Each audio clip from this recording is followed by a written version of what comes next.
Et au bout de ces 2 ans de travail, je crois que c'est assez parlant pour dire où on fait les choses à la va-vite, et bon, on pourrait rentrer sur les gens qui ont participé, qui n'ont pas été contents de certaines choses, mais je ne vais pas rentrer dans le détail, où on fait les choses de façon sérieuse. Et je crois que la démocratie participative, elle réclame beaucoup de sérieux. Il ne s'agit pas comme ça de dire les choses vont arriver, ça réclame, Joe Spiegel parle d'engineering, le mot peut-être pas forcément bien choisi, ce mot anglais, mais véritablement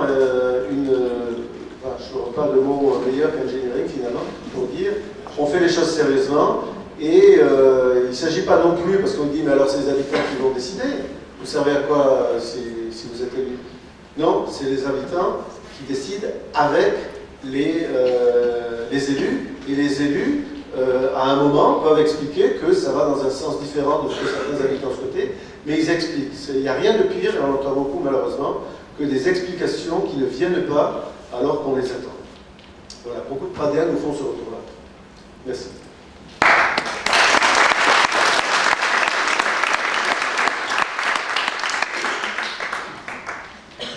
Merci. Je fais une toute petite pause sur le programme, c'est-à-dire que le programme il est décliné en 8 thèmes. Donc Fred Fesquet vient de vous expliquer, vient de vous présenter le premier thème, stimuler la démocratie. Et après chaque thème, on a choisi qu'il y ait un petit débat, mettre 2-3 questions, s'il y a besoin, mais en pas plus de 5 minutes. Et après, on déroule les thèmes, et sachant qu'à la fin de la présentation des 8 thèmes du programme, il y aura un débat plus général, on va prendre 20 minutes, enfin à peu près, et où là, pourront être posées des questions peut-être plus globales, par rapport, enfin plus transversales. Voilà. Donc par rapport à la présentation de Fred Fesquet sur stimuler la démocratie, est-ce qu'il y a 2-3 questions dans le public? C'est tout bon, c'était très clair. Bon, alors, on va gagner du temps. Oui, le but, c'est qu'il y ait un débat global à la fin, et puis il y a surtout un pour à la fin, 22h30. Donc c'est qu'on termine vers 22h30. Voilà. Donc, Florence, c'est toi qui fais les transitions. Donc on passe maintenant au deuxième thème. Tu veux peut-être dire 2 mots? Juste dire 2 mots pour dire que c'est un peu dans la continuité aussi de ce qu'on vient de dire avant, c'est que la transparence, elle doit se retrouver aussi dans les décisions qui sont prises à la métropole.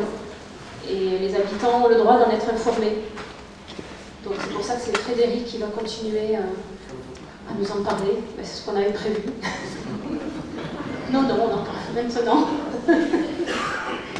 En fait, il y a 3 questions qui se posent par rapport à la métropole, parce que nous voulons une métropole apaisée, avec des relations apaisées, peut-être une autre gouvernance, comment faire? Quelle place de Prades dans la métropole? Nous sommes beaucoup à nous poser la question. Et quelle coopération peut-on avoir aussi avec les communes proches? Frédéric. La métropole est un débat parfois vif sur Prades, hein, on entend le porte-à-porte, une personne me disait vous êtes pour sortir de la métropole? Non? Ah ben merci. Et finalement, on a parlé un quart d'heure ensemble pour expliquer pourquoi. Je crois que la première question, c'est comment arriver à une métropole apaisée. Alors, c'est vrai que la métropole ne fonctionne pas bien à notre avis. Dans la mandature, puisque la métropole a été effective en 1er janvier 2016, mais bon, on était déjà dans cette logique-là à la fin de l'élection de 2014, il y avait quand même un climat, une volonté, qui avait un nom, peu importe la conférence des maires, mais une volonté de passer au-delà des étiquettes politiques et de construire la métropole dans l'intérêt collectif des villages et des communes, évidemment de nature différente, entre Castelnau et Beaulieu, c'est pas la même taille. Et là, on pensait qu'on l'avait dit d'ailleurs, puisqu'on a voté, les 5 élus énergie nouvelle ont voté le passage de l'agglomération en métropole fin 2015, et on avait dit qu'il y avait un climat intéressant. Il est un peu dommage de se rendre compte que depuis 2 ans, pratiquement, depuis, voilà, le président Sorel de la métropole a décidé de remettre de la politique là où il avait décidé précédemment de faire fi, ce qui était vraiment dommage. Donc là, première chose, ce sera, alors on n'est pas dedans, on ne sait pas qui sera le président de la métropole, on a quelques idées là-dessus, on a travaillé dans notre local avec 2 listes de Montpellier sur la métropole des gens de Clapiers, des gens de Montferrier, et on a eu un débat très intéressant sur les visions qu'on pouvait avoir de la métropole. Il faudra, d'une façon ou d'une autre, qu'il y ait une métropole apaisée. On parlait d'apaiser sur Prades, mais il faudra aussi une métropole apaisée. La deuxième question qui se pose, c'est finalement quelle place de Prades dans la métropole. On a l'impression qu'on est le parent pauvre à la pointe nord de la métropole et que l'on n'obtient rien. Alors on nous répond, ce qui est vrai aussi, il y a l'assainissement, il y a le bus 23, moi je me déplace tous les jours pour travailler avec le bus 23 et j'en suis très content, et il y a beaucoup de monde, et il y a des fréquences plus importantes que la table a introduit récemment, donc ça c'est encore amélioré, mais on peut demander pourquoi Prades n'a pas les infrastructures. Alors, je ne vais pas citer les infrastructures de Clapiers, vous les connaissez, de Montferrier, de Jacou, mais on pense que c'est la ville de Prades qui ne s'est pas assez battue pour avoir des infrastructures. Et nous, on a la volonté chez Biocor de se dire on va se battre pour que Prades existe dans la métropole. Voilà. On ne va pas vous dire il y aura une piscine, ce serait ridicule. On ne va pas vous dire il y a une médiathèque, ce serait ridicule pareil par rapport à Clapiers. Mais on veut qu'à un moment la place de Prades soit reconnue dans la métropole. Je pense que c'est un combat qui mérite d'être livré au quotidien. Et peut-être une parenthèse aussi, c'est qu'on n'a jamais de compte-rendu, que ce soit en conseil municipal ou que ce soit dans la population, de ce qui se passe. Le maire de Prades ne nous dit pas ce qui se passe dans la métropole, ou très rarement. Pour être honnête, ça peut arriver, mais c'est très rare. Nous, on pense qu'il faudrait non seulement faire un conseil municipal, mais le faire devant les Pradéens. Alors, je ne sais pas si c'est tous les 6 mois, tous les ans qu'il faut faire ça, mais il est évident que les votes de Prades dans la métropole et les structures. Évidemment, c'est en ligne, mais personne ne va regarder 3 heures en ligne des débats à la métropole où il y aura 2 minutes sur Prades. Donc, on a aussi cette volonté d'information. Le dernier point, c'est qu'on voudrait travailler avec des communes. Alors, des communes de la métropole avec une certaine proximité. La proximité peut être géographique. Hein. On pense à Jacou, Clapiers, Montferrier, on a des contacts avec les maires de certaines communes, ils seront peut-être élus, ils seront peut-être pas élus, ou des élus d'autres communes, et on veut dégager des synergies sur des problématiques qui peuvent être bien sûr le déplacement. Hein. Nous qui militons pour le vélo, qui avons fait d'ailleurs un tour en vélo avec Vélocité de la Métropole samedi dernier, pour aller en vélo à Montpellier, il faut passer par Montferrier, et voire par Clapiers. Donc voilà, on travaille là-dessus. On a d'ailleurs de bonnes nouvelles qui s'avancent doucement dans le coup, mais ça avance quand même. Et cette proximité géographique, elle peut être des proximités sur des thématiques. C'est-à-dire qu'on peut très bien travailler sur l'environnement, avec par exemple, on a des contacts avec la mairie de Murviel et Montpellier, et une élue qui avait fait un travail remarquable au début de la métropole, qui malheureusement n'est plus vice-présidente aujourd'hui. Et là aussi, voilà. C'est-à-dire qu'on ne peut pas obtenir tout seul certaines choses, mais s'il y a une dynamique, et je pense que d'ailleurs, quel que soit l'élu demain à la présidence de la métropole, s'il sent qu'il y a 7-8 communes qui ont une volonté forte d'avancer sur la transition écologique, quel que soit le président, on avancera. Parce qu'on va vous dire, tel président pourra avancer, tel président n'avancera pas, même si on a les préférences. Et ça, c'est important d'arriver à dégager ces... Voilà. L'idée, c'est que demain, on puisse être fiers dans la métropole. Tout le monde n'aura pas obtenu ce qu'il veut de la métropole, mais voilà, on veut un peu renverser la vapeur, parce que je terminerai là-dessus, l'analyse qu'on a sur la métropole, c'est que ce n'est pas une structure bonne ou mauvaise en soi, ça dépend de ce qu'on en fait. Hein. La mutualisation des moyens qu'on met ensemble est une bonne chose. Après, ça dépend de ce qu'on en fait. Voilà, je pense qu'il y a beaucoup à faire là-dessus, et on a une réelle volonté sur travailler pour une autre métropole et une place de Prades dans la métropole.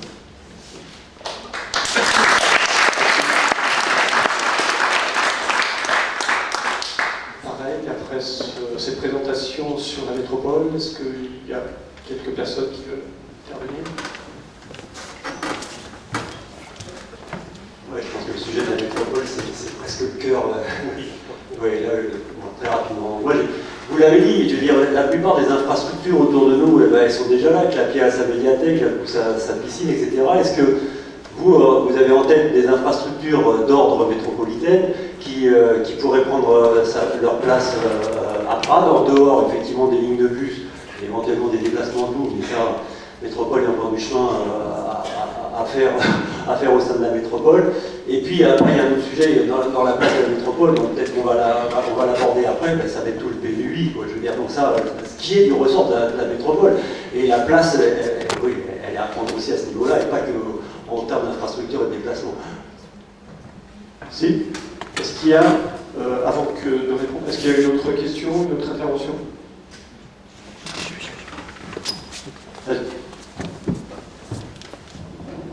Oui, bonsoir. C'était seulement pour poser la question, est-ce que on veut un jour analyser les bienfaits d'être dans la métropole et les inconvénients d'y être? Parce qu'on est quand même une verrue dans l'association des communes du Pic Saint-Loup, donc je pense qu'il faut réfléchir à ce fait géographique et peut-être aussi intercommunal. Merci. Une autre intervention? C'est bon.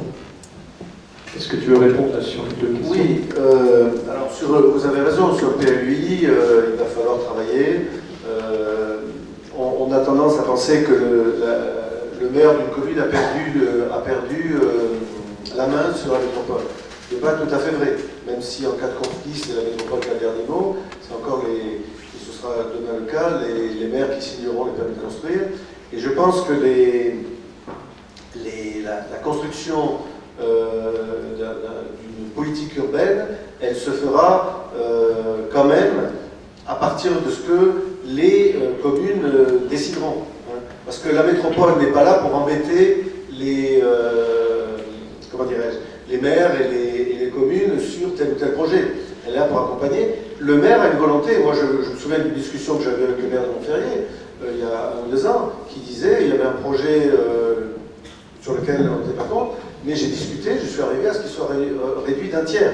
Donc on n'est pas là devant la SERM à dire ça se passe comme ça et ça ne peut pas se passer différemment.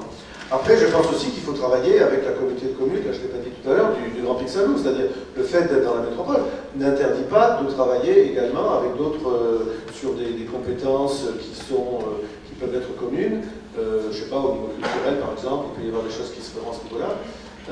Après, vous avez dit au début de votre question sur les infrastructures, est-ce que vous avez en tête Alors voilà, oui, sur les infrastructures, nous on a une règle de conduite, on fait, comme disait Florence, beaucoup de porte-à-porte, c'est de ne pas faire de promesses. La seule promesse qu'on fait aux gens, c'est on vous écoutera, et quand on prendra une décision, on la motivera, on vous l'expliquera. Donc, actuellement, on est en train de se travailler, on a quelques pistes, on en reparlera tout à l'heure par rapport au plateau sportif. Hein. On n'est pas pour, enfin, je ne vais pas anticiper sur mes collègues qui vont parler, on n'est pas pour les projets qui sont actuellement dans les cartons de la mairie et qui ne sont pas les projets du club de foot, ça vous allez en parler, mais il est évident qu'on a besoin d'une autre Saint-Jacques-Brel. Hein. Quand on voit la passerelle à Jacou, quand on voit le Devezou, quand on voit l'espace Jean Pinceau à Clapier, on n'est pas au même niveau. Alors, cette salle est agréable, mais elle a ses limites. Voilà. Ceux qui sont aussi des clubs, l'été vendredi, le samedi, sont super contents. Mais voilà. Donc on travaille sur, les collègues vont en parler aussi, une seconde à nos sports. Mais on n'est pas à vous dire, voilà, on en parlera sur les écoles aussi, c'est la même réflexion. On a des réflexions, on a des pistes, mais on ne vous dit pas, on va faire ça pour 2 raisons. D'abord parce qu'on n'a pas tous les éléments, je dirais, y compris financiers, en termes de priorité. Et puis, quand on dit qu'on veut travailler avec les Pradéens, c'est pas un vrai mot. Hein. C'est-à-dire qu'on travaillera sur, on va vous dire, voilà, on va mettre ça là, et parce que souvent on va mettre ça là, mais l'association concernée, sur ce projet-là, je ne dirais pas les mêmes pas au courant, mais on ne travaille pas avec eux. On a appris des tas de choses en discutant avec pratiquement, on n'a pas travaillé avec on n'a pas reçu les 67 associations, mais on a travaillé avec énormément d'associations, et on était sidérés du peu de liens, du peu de suivi qu'il y avait. Enfin, je ne sais pas si j'ai répondu à votre question. Non, mais je peux parler assez fort, pas de souci. Justement, quand vous parlez du terrain de foot ou des choses comme ça, j'aimerais savoir de quelle façon a été voté le principe de mettre un terrain de football américain à Prades-de-l'Est. Et combien il y a de participants à Prades-de-l'Est en football américain? Alors, Là, on va peut-être... vous aurez la réponse dans une demi-heure. Voilà, on retient le travail. Merci. Donc, on va passer au troisième thème. Donc, Fred, tu ne parles plus. C'est épuisé. Donc, le troisième thème. Florence, tu veux l'introduire? C'est bon? Vas-y. Alors juste pour dire, pour la métropole aussi, bon, tout à l'heure on va parler des déplacements, plans vélo, etc. Donc ça aussi ce sont des choses qui peuvent se faire en lien avec la métropole. Alors là on va passer à un sujet plus local mais qui intéresse et qui inquiète quand même aussi beaucoup de parents. Alors je pense qu'il y a des parents d'élèves dans la salle, enfin, en tout cas j'en vois. Quand nous faisons du porte-à-porte ou quand nous discutons avec les parents, c'est une inquiétude qui revient systématiquement. Surtout au niveau, surtout en grande partie aussi pour les nouveaux pradéens, des familles qui ont des bébés ou des enfants en bas âge, qui n'ont pas toujours le mode de garde qu'ils auraient souhaité, qui ont des difficultés à les faire garder et qui se disent on se rend bien compte que l'école maintenant devient trop petite, qu'est-ce que ça va donner, il faut de nouvelles classes et il faut une école mieux adaptée à l'augmentation des effectifs, bien sûr, des enfants. Donc sur ce point-là, c'est Sébastien qui prend la parole. Merci Florence. Bonsoir, donc je vais vous parler effectivement de notre projet sur la nouvelle école. Mais d'abord, comme tu l'as dit, il y a des parents dans la salle ou des gens qui ont fréquenté l'école parce qu'ils ont eu des enfants dans l'école de Prades. Il y a des travaux importants qui sont nécessaires dans cette école, clairement, en termes de rénovation thermique, avec des 38 degrés comme en juin dernier. Il y a des choses à faire aussi au niveau des infiltrations d'eau qui arrivent dans certains endroits de l'école. Donc pour nous, réaménager l'école, c'est aussi un élément important. La réaménager aussi pour mieux intégrer l'activité de loisirs, parce que on voit clairement quand on amène nos enfants à la LSH qu'ils sont un peu contraints, ils font ce qu'ils peuvent avec les moyens du bord. Donc pour nous, c'est un élément important, ce réaménagement. Mais surtout, visiblement, une nouvelle école paraît indispensable dans notre commune. Et c'est notre priorité, clairement. Si vous nous donnez la majorité dans une semaine ou dans 15 jours, on aura besoin de cette école. Aujourd'hui, en moyenne, il y a 27 élèves par classe, même parfois 32, comme on peut voir à l'école annexe au niveau des CN2. Donc clairement, on voit des effectifs élevés. En plus, ce qu'il faut noter, peut-être pas beaucoup de gens le savent encore, mais les normes vont changer à la rentrée 2020. Il y aura besoin de 24 élèves maximum par classe en grande section. En 2021, ça sera aussi la même chose pour les CP, 24 élèves par classe. Donc on voit clairement que cette école, il va falloir la faire et rapidement. C'est pour ça qu'au niveau de notre engagement, c'est si on arrive à vous convaincre, ça sera notre premier projet. Une nouvelle école comment? Une nouvelle école bioclimatique, clairement, à haute qualité environnementale, avec des salles polyvalentes afin d'accueillir tous les intervenants de l'école, que ce soit des professionnels, les psychologues, les orthophonistes, la LSH, l'accueil de loisirs, mais aussi une salle pour les parents, pour les associations. Voilà, ça c'est un point important dans cette nouvelle école. Une nouvelle école bien évidemment végétalisée. C'est ce qui manque cruellement à l'école actuelle. Une cour de récréation plus spacieuse. À l'annexe, clairement, on est dans des proportions où il nous manque à peu près la moitié de surface de cour. Donc pour nous, en concertation avec l'éducation nationale, nous souhaitons, et c'est là aussi un point important, préserver la mixité sociale dans la commune. Elle existe aujourd'hui et on veut la poursuivre. Donc un des scénarios possibles pour cette nouvelle école, c'est la construction d'une seule école, à la fois soit une école élémentaire ou une école maternelle. Voilà, pas un groupe scolaire. Mais avant d'arriver à l'école, nos enfants, vos enfants, ils ont besoin d'un mode de garde. Donc je vais passer la parole à Christelle. Et elle va vous parler de la petite enfance.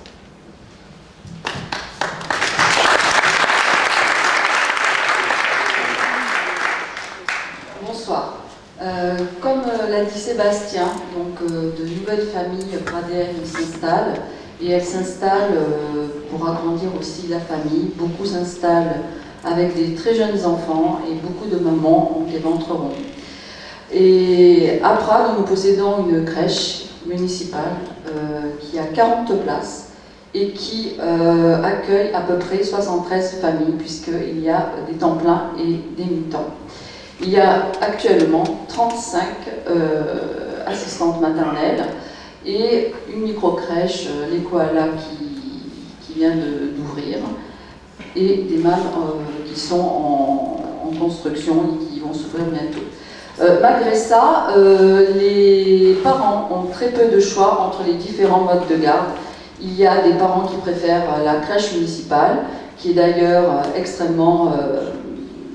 Enfin, c'est une super crèche municipale, et ça je le sais pour avoir un de mes enfants qui a été. Et il y a les parents qui préfèrent les nourrices, les nounous. Donc, nous, ce que nous proposons, c'est d'augmenter la capacité de la crèche municipale parce qu'il y a une liste d'attente qui est extrêmement quand même longue. Ensuite, nous voudrions soutenir l'installation des MAM, c'est-à-dire des maisons d'assistantes maternelles. Ce sont 3 assistantes maternelles qui se regroupent entre elles et qui ont une capacité de 9 à 12 enfants. Voilà, et donc c'est des structures privées.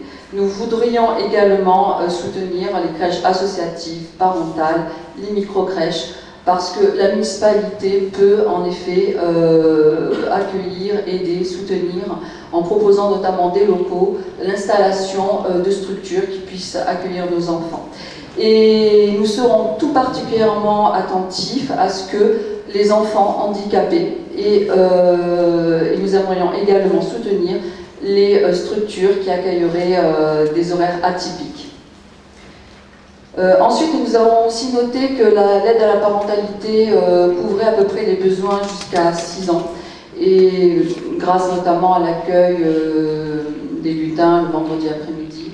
Et nous aimerions que cette aide à la parentalité se poursuive au-delà et jusqu'à l'adolescence, parce qu'à tout âge de la vie, les parents qui ont des questions doivent trouver des réponses dans l'anonymat, et ça c'est très important.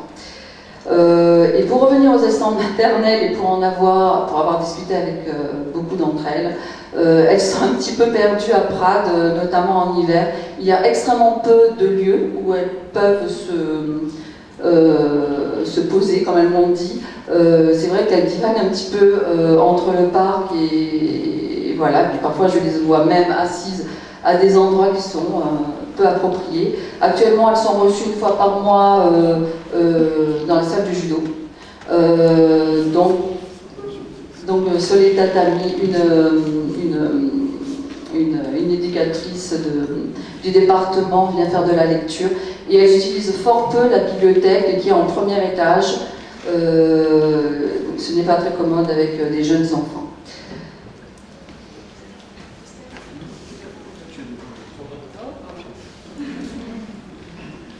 Voilà, et pour finir, bien sûr, des aménagements extérieurs seront prévus pour les jeux des enfants. Voilà, j'ai terminé.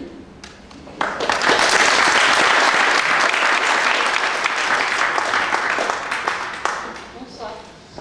On a parlé des enfants, de la petite enfance, donc pour encadrer tout ce petit monde et pour parler des jeunes aussi, il faudrait un cadre de référence, c'est-à-dire une politique éducative, et on propose d'établir un projet éducatif global pour cela.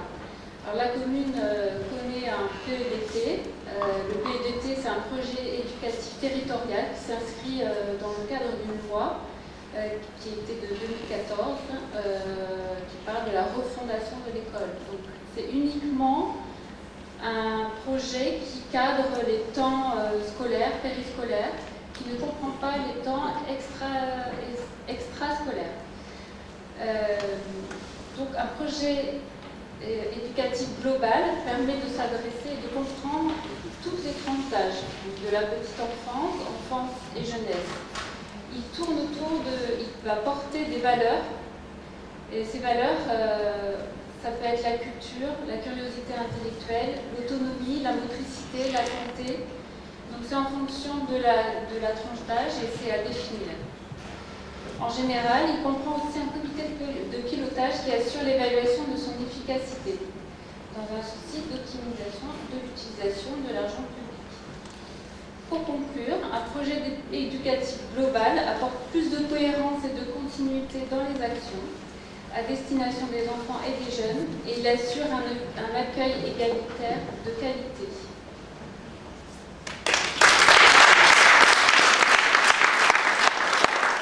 Merci.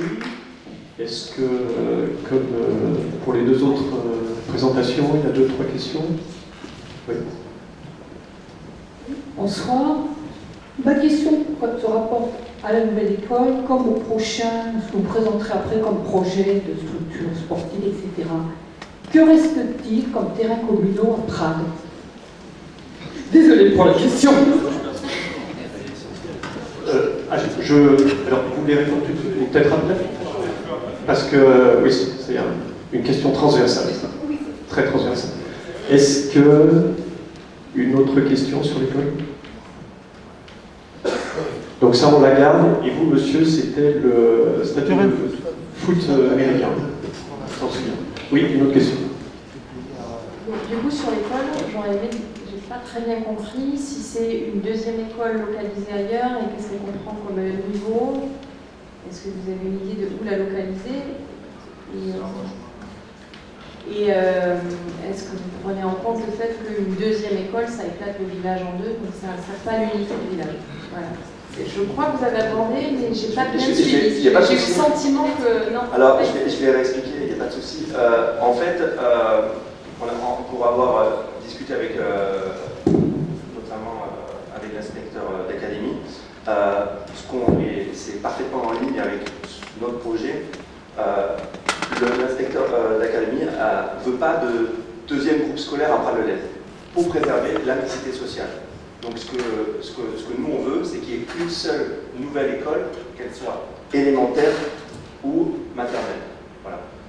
Ou, on ne peut pas vous dire aujourd'hui, parce que c'est très compliqué à mettre en place et à connaître, on n'a pas les lieux disponibles, etc. Mais voilà, ça sera ça, puisqu'il faut savoir que pour avoir une subvention sur une nouvelle école, il faut que ça soit un pourcentage qui sera donné par l'Éducation nationale. Donc l'État ne financera que si l'Éducation nationale est d'accord avec ce projet. Voilà. Clairement, c'est ça. Soit tous les élémentaires, soit tous les maternelles. Voilà. Mais après, il y a plein de variantes possibles et on ne peut pas les limiter là, parce qu'on n'a pas tous les éléments, malheureusement. Une question plutôt. Ah, tu veux.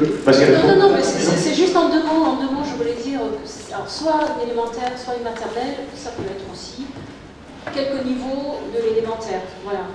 Donc les lieux, alors il y a des idées, évidemment il n'y en a pas beaucoup. Après ça fera partie de l'étude que nous lancerons si nous sommes élus pour choisir ce lieu qui prendra en compte aussi les déplacements. Enfin voilà, c'est un projet global qui, une construction d'école, ça structure aussi la commune. Donc on prend en compte les déplacements, on prend en compte la proximité des activités, du plateau sportif, de l'extérieur, etc. Nous, on est assez intéressés par l'idée de centralité pour l'école. Voilà, parce qu'il y a le commerce aussi, ça fait vivre le village. On est conscient aussi qu'il y a certains quartiers, comme Costorousse, qui manquent d'activité. Est-ce que ça peut être une école aussi de ce côté-là, sur le fameux terrain d'Ibili? Est-ce que ça peut être autre chose? Voilà, ça peut être à trancher. Nous, on est quand même plutôt pour la centralité de l'école. Mais encore une fois, c'est pas tranché. Oui. Merci. Et une dernière question, demande de précision. En haut à gauche. Oui, bonsoir. Moi j'avais une question, c'est en termes de planning. Est-ce que vous avez déjà des idées sur cette nouvelle école et quand est-ce que vous imaginez qu'elle sorte de terre? Alors le planning, je ne peux pas vous le donner maintenant. En tout cas, ce que je peux vous dire, c'est que nous, on s'engage sur le budget primitif et sur les TVU 2020 a lancé déjà l'étude pour l'école. Après une construction d'école, alors je crois peut-être Marie-Ange peut nous préciser ça, ça prend 1 an et demi, 2 ans. Donc voilà, l'étude plus la construction, je dirais bien deux bonnes années avant que la nouvelle école sorte de terre. Voilà. Alors Marie-Ange, je me dis qu'une école en bois, la construction d'une école en bois va plus vite, donc ça peut être aussi une solution à étudier, parce que le bois est un matériau un petit peu privilégié aussi, écolo. Merci. Bon, comme c'est un sujet, on vous propose de le reprendre soit dans le débat final ou bien lors du pot.